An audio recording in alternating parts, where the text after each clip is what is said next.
In my last role, I had the opportunity to speak to Rick Klau about the work I was doing to help us become an outcome-driven organization led by OKRs. Rick is a former senior operating partner at Google Ventures, and I suspect most people will know him from the Google Ventures video, How Google Sets Goals, OKRs, link in the description. I had been driving alignment and focus with OKRs for about a year, and I thought I had most of it figured out. Rick showed me that I was missing a lot of the nuance and subtlety of being outcome-driven that no one talks about, especially when applying OKRs to the organizational level. My name's Jeremy, and this is Scaling Focus, your guide to becoming an organization that predictably achieves its most important outcomes. Today, I'm talking to anyone interested in making their organization's goals more effective. Anyone who knows me will tell you that I'm a stickler for precise language. Words have a meaning, and the right word should be used to convey the intended message. Unfortunately, a word's meaning is as often influenced by our experience as it is by its formal definition. By the end of the conversation, Rick made me realize that while I kept using a particular word, it did not always mean what I thought it meant. Its definition, when applied at the organization level, had been influenced by the experience I had with many leaders throughout my career. The word was outcome. When I talked about being an outcome-driven organization at work, people came to expect that my next sentence would be about OKRs, because OKRs are the language of outcomes. When I imagined writing OKRs at the top level of our organization, I thought we would write a generically inspirational objective and define its key results by translating our executives' desired economic business outcomes. When Rick heard me say this, he quickly pointed out that I was missing the point of being outcome-driven with OKRs. He demonstrated a clear distinction between economic performance and outcomes, while also proving that they are inextricably linked. Organizations are rewarded with their desired economic performance if they identify and achieve the right outcomes. Rick led me to understand that my narrow view of OKRs for the organization would rob it of all the benefits that being outcome-driven with OKRs can provide.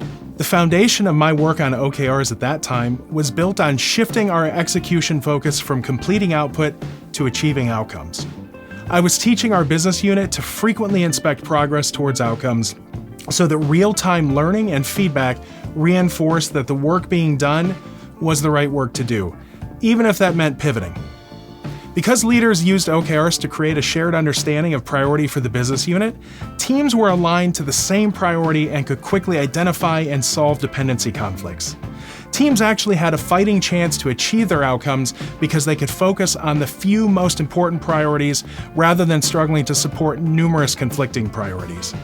Predictably, achieving your most important outcomes is the summary benefit of leading with OKRs. In hindsight, my mistake was rather obvious. If an organization's OKRs merely restate the desired economic performance goals, the way of operating will remain unchanged. Without common alignment to the organization's most important outcomes, predictability will be lower.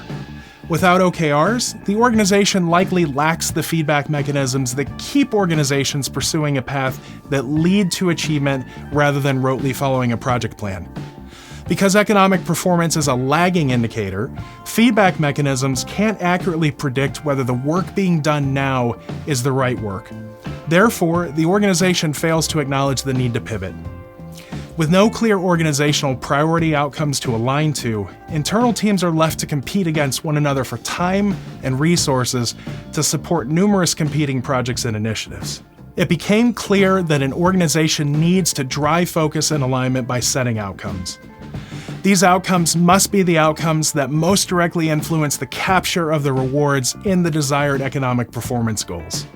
Next time, I'll talk about the bidirectional accountability that organization-level OKRs provide between financial rewards and execution.